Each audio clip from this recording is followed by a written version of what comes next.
इंतजाम किया जाता है तो ये सब ये बेकार है। लगता तो ऐसा ही है पार्वती जी, ये सब दिखावा मात्र है। पार्वती जी बोली कैसे हो सकता है। शिव जी ने कहा चलिए कुंभ का मेला लगा है तो देख लो, अपने आप आंखों से देख लीजिए। शिव जी ने अपने को कोड़ी का रूप बनाया और पार्वती को कोड़ेन का स्वरूप दिया। इस तरह कोड़ी कोड़ेन बनकर त्रिवेणी की तरफ चले और उस रास्ते पर बैठे जहाँ से लाखों यात्री स्नान करने जा रहे थे और स्नान करके लौट रहे थे। शिव जी ने, महाराज ने एक वह नारा लगाना शुरू किया और ये था कि मुझे एक महात्मा का वरदान मिला है कि कुंभ में के मेले में अगर कोई ऐसा गंगा माई का भक्त जिसके गंगा स्नान करने के बाद सारे पाप नष्ट गए हों, यदि वह गंगा जल भर लाए और मेरे ऊपर छिड़क दे तो मेरी काया कंचन हो जाए, मैं स्वस्थ हो जाऊंगा, ऐसा मुझे वरदान है। एक संत की वाणी है, उसकी वाणी कभी झूठी नहीं हुई, न हो सकती है। आप लोग गंगा स्नान करने जा रहे हैं, कोई व्यक्ति ऐसा आए त्रिवेणी में स्नान करने के बाद सारे पाप नष्ट गए हों, जल लेता है और मेरे छींटा लगा दे। सुबह से शाम हो गई, एक भी गंगा माई का भक्त न मिला जिसने की हिम्मत की हो कि गंगा में स्नान करने के बाद उसको विश्वास हो कि उसके सारे पाप नष्ट हो गए हों। पार्वती जी तमाशा देखती रहीं। बड़ा विस्मय हुआ कि भगवान ठीक ही कह रहे थे। सायंकाल जब सूरज छिपने लगा, एक किसान आया, उसने गंगा जी में स्नान किया। पाप नाशनी माँ हर हर गंगे उच्चारण पवित्र हो बाहर निकला। कुछ लोगों को वहाँ खड़ा देखा। शिव जी की घोषणा उसने भी सुनी कि अगर कोई ऐसा व्यक्ति है जो गंगा माई का भक्त हो, छींटा लगा दे, मेरा शरीर स्वस्थ हो जाएगा। वो कहने लगा कि त्रिवेणी में स्नान करने के बाद पाप तो रहता ही नहीं, इसमें कोई शुभा नहीं। तेरा शब्द झूठा हो सकता है लेकिन त्रिवेणी झूठी नहीं हो सकती। मैं अभी जल लाता हूं, छींटा लगाता हूं। वह दोबारा गया इसी विश्वास के साथ कि पाप तो रहता ही नहीं। न था न है, उसका जीवन इतना पवित्र और सरल था। जल लाया, छींटा लगाया, छींटा लगाते ही पार्वती और शिव जी प्रकट हो गए। तो कहा देखो, करोड़ों में यही एक ऐसा है जिसे पूर्ण विश्वास है कि गंगा जी में स्नान करने के बाद पाप तो रहता ही नहीं। तो विश्वास आखिरी मंजिल है।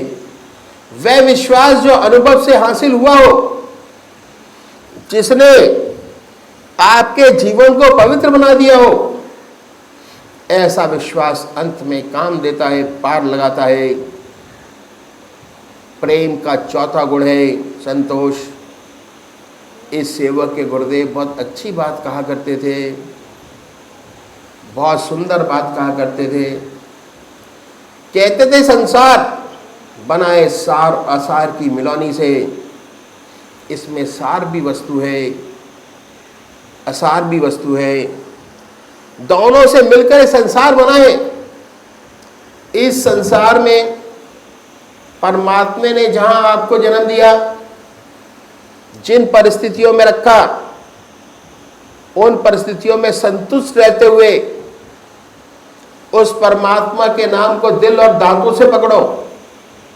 वे कहा करते थे दिल और दांतों से, दिल से उस ईश्वर की याद को पकड़ो, हृदय से सच्चे प्रेम से पकड़ो, सच्ची लगन से पकड़ो। दांतों से क्या मतलब है? जब आदमी हताश हो जाता है, डूबता होता है, तिनके का सहारा पकड़ता है, अगर लड़ाई हो रही हो और बिल्कुल निराश हो चुका हो तो दांतों से ही काटने की कोशिश करता है, दांतों से पकड़ने की कोशिश करता है। तो ऐसे अपने आप को समझाते हुए उस परमात्मा के नाम को, चाहे कुछ भी हो जाए, जीवन रहे न रहे, दुनिया रहे न रहे, लेकिन उसके नाम को ना छोड़ो। ऐसे दिल और दांतों से उस परमात्मा के नाम को पकड़ो। सार, यही सार वस्तु है। इसी से सच्चा आदर्श जीवन मुक्त अवस्था प्राप्त होती है, जो मनुष्य का सबसे ऊंचा आदर्श है। संतोष का मतलब ये नहीं कि आप काम करना बंद कर दें, अपनी उन्नति के बारे में ना सोचें, कोशिश ही ना करें, हरगिज नहीं। हम लोग तो ग्रस्ती हैं और हमारा रास्ता ग्रस्त का रास्ता है। इसी दुनिया में रहते हुए, इसी संसार के में रहते हुए, संसार के सब काम सुंदरता से करते हुए, हृदय निरंतर परमात्मा की याद में डूबा रहे, परमात्मा की याद में बर्फ की तरह पिघलता रहे और संसार के सब काम सच्चाई के साथ करते रहें, लगन के साथ होते रहें। आज से अच्छे, यही हमारा आदर्श है। 10 बगार दिल में हाथ काम करें, दिल ईश्वर की याद करे, तो संतोष के माने ये नहीं कि हमारे हाथ पर हाथ धर कर बैठ जाए, कोशिश ही नहीं करें। हमें प्रगतिशील रहना चाहिए।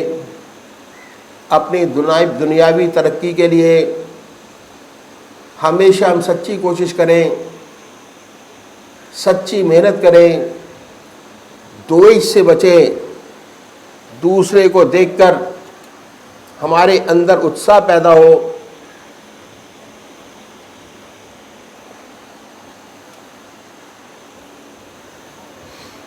दूसरे को देखकर हमारे अंदर उत्साह पैदा हो और हम अच्छी मेहनत करें, उससे अच्छी तरक्की प्राप्त करें। जहाँ द्वेष होता है वहाँ हृदय अपवित्र हो जाता है, उसमें परमपिता परमात्मा नहीं रहता। यह प्रेम का है चौथा गुण, संतोष। परमात्मा ने हमें जिस हाल में रखा, उसमें खुश रहते हुए हम उसके नाम को दिल और दांतों से पकड़ें। सुख में भी, दुख में भी। सुख आता है, भगवान के अर्पण हो जाता है कि हे प्रभु, आपकी दया कृपा से हुआ, आपका दिया है, जैसा चाहे वैसे रखे। जिनका ईश्वर में जीवन है, उन्हें कभी ऐसी खुशी नहीं होती कि फूले ना समाये। खुशी आई, भगवान के अर्पण हो गई कि परमात्मा ने बड़ी दया कृपा की है, परमात्मा की देन है, जैसा चाहे वैसे रखे। दुख आया तो ऐसा वक्त परमात्मा के चरणों को और कस के पकड़ता है। वह जानता है कि इसका निवारण उसी के चरणों में है और कहीं नहीं। वह परमात्मा की और गहरी याद करता है। वह सोचता है कि शायद मुझसे ऐसी कोई गलती हो गई, प्रभु मेरे से थोड़े विमुख हो गए। जो कष्ट में पड़ा, भगवान को और कस के पकड़ता है। संतों की बड़ी सुंदर वाणी है। संतों ने कहा है, मेरा मन सकल सुखों को धावे, मेरा मन सकल सुखों को धावे, पर कोई सुख हाथ न आवे। जैसे सेवर की कर सेवा, सुआ बैठ पछतावे। सेवर का वृक्ष होता है, उसमें सेमल का लाल लाल फूल बहुत अच्छा और सुंदर आता है, जो सुआ पक्षी है उस फूल को देखकर बड़ा मोहित हो जाता है और इस आशा में बैठा रहता है कि इसमें फल भी बड़ा सुंदर प्यारा मीठा लगेगा। जब फल आता है तो रुई का डोडा उसमें से निकलता है, बड़ा निराश होता है। ये दुनिया में बड़ी प्यारी लगती है, लेकिन धीरे धीरे जब हमें अनुभव होता है तब ये पता चलता है कि ये तो रुई का डोडा है। हंस अकेला आया है, अकेला ही जाएगा। हाँ, तो जैसे कर सेवर की सेवा, सुआ बैठ पछतावे।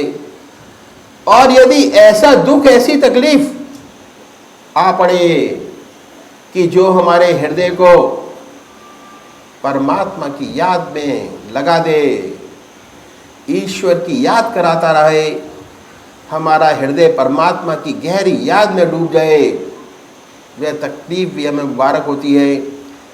उसने हमें एक स्टेप आगे बढ़ा दिया। तो संत न सुख में सुखी होता है, न दुख में दुखी होता है। उसका ऐसा सुंदर जीवन बन जाता है। दुख आया और परमात्मा की गहरी याद है, सुख आया भगवान के और गहरी यादें अर्पण कर दिया और विश्वास हो जाता है कि आखिरी समय जब आएगा तो अवश्य उसकी याद आएगी। भगवान श्री कृष्ण ने कहा है कि जो मनुष्य मुझे याद करते करते अपना शरीर फूल की तरह छोड़ता है, मुझे पाता है। सच्ची आशा हो जाती है कि जरूर हमें आदर्श सच्चा जीवन प्राप्त होगा। एक दिन ऐसा आएगा कि ज्योति से ज्योति एकाकार हो जाएगी। इस सेवक के गुरुदेव कहा करते थे कि निशाते जिंदगी है, निशाते जिंदगी है, जिंदगी का यो सफर होना। निशाते जिंदगी है, जिंदगी का यो बसर होना।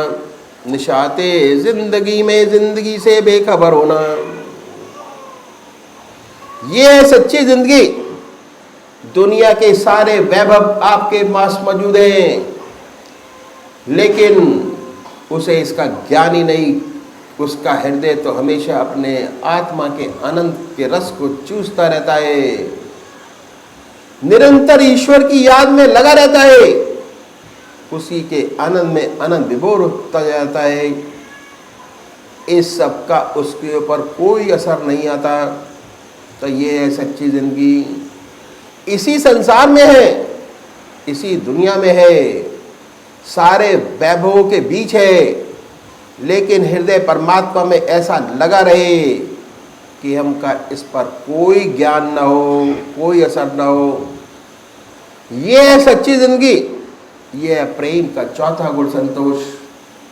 प्रेम का पांचवा गुण है त्याग, इसार और कुर्बानी। एक दिया जलता है, तेल और बाती ठीक है तो रोशनी अच्छी देगा। धीरे धीरे चिराग की लौ में धुआं पैदा हो जाता है, तो क्या करते हैं, कैंची से उसको काट देते हैं। तेल डाल दिया, तेल जलने लगता है, फिर रोशनी देने लगता है। जब परमात्मा की असीम दया कृपा से हृदय में उस परमात्मा का प्रेम जागृत हो जाए, फिर ऐसे साधक को चाहिए कि त्याग की कैंची से उसकी लौ को सदैव प्रज्वलित करता रहे। ऐसा ना हो कि उसमें धुआं पैदा हो जाए।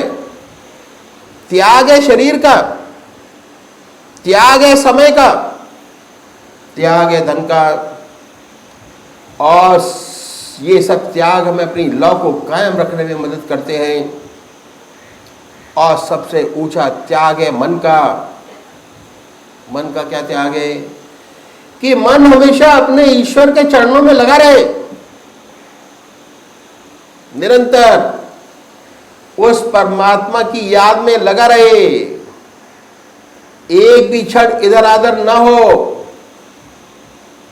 सबसे ऊंचा है त्याग, मन का त्याग। ऐसी लौ उसके नाम की हमारे हृदय में जागृत हो, जलती रहे, जब ये लौ निरंतर जलती रहती है, तब हमारे हृदय में अपना दीपक जल जाता है। वह फिर और दीपक को जलाता है। अध्यात्म का रास्ता, उसमें एक चिराग अनेक चिरागों को जलाता है। दिवाली के रोज एक चिराग से अनेक चिराग जलाते हैं। जब आपके हृदय में उस परमात्मा के प्रेम की लौ जागृत हो जाती है, जो दूसरे दीपक आपके संपर्क में आते हैं, उसमें भी वह रोशनी प्रकट हो जाती है, लौ जागृत हो जाती है। यह रूहानियत का रास्ता, एक चिराग से दूसरा चिराग जलता है, प्रवचन का रास्ता नहीं है। इससे तो प्रेरणा मिलती है। एक चिराग से दूसरा चिराग जलता है, ऐसे चिराग हमको बनना है जिसमें उस परमात्मा की लौ हमेशा जलती रहे। ईश्वर की याद हमारे हृदय में निरंतर चलती रहे, चलते फिरते, खाते पीते, सोते जागते बनी रहे। लौ निरंतर हमारे हृदय में प्रभु के नाम की जलती रहे, तब हमारे हृदय में ऐसी रोशनी, ऐसा प्रकाश पैदा होगा कि दूसरे लोग आएंगे और उनके हृदय में भी वही रोशनी पैदा हो जाएगी, प्रकाशमय हो जाएंगे। हम कहते हैं कि पतंगा बड़ा प्रेमी है, लौ पर अपने प्राण न्यौछावर कर देता है और अपने आप को जला देता है, लेकिन यह भूल जाते हैं कि पतंगा कब जलता है, जब जलता है जबकि लौ खुद पहले जल लेती है, तब पतंगा अपने आप को जलाता है। तो ये रास्ता अध्यात्म के विकास का, फैलाव का है। हमारे हृदय में सच्ची लौ जागृत हो जाए, सच्चा प्रेम पैदा हो जाए। प्रेम से परमात्मा मिलता है। विनय, प्रेम, ये दो विशेष गुण हैं जो हमें ईश्वर तक ले जाते हैं और हमारे जीवन का सच्चा लक्ष्य, जीवन मुक्त अवस्था माँ तक पहुँचाते हैं। ये बातें हैं जो हमारी पूजा को सच्चा बनाती है और हमें परमात्मा तक ले जाती है। तुलसीदास जी ने बहुत सही कहा है कि विनय प्रेम बस भई भवानी, खसी माल मूरत मुस्कानी। विनय और प्रेम जब ईश्वर और सद्गुरु कृपा से साधक के हृदय में प्रभु प्रेम की लौ जागृत हो जाती है, समस्त बंध विक्षेप का नाश हो जाता है। हृदय निरंतर प्रभु प्रेम में सराबोर डूबा रहता है। आत्मय अवस्था प्राप्त हो जाती है। साधक शांत हो, जीवन मुक्त अवस्था में ज्योतिर्मय बना रहता है। परमात्मा तू ही है, तेरी इच्छा पूर्ण हो।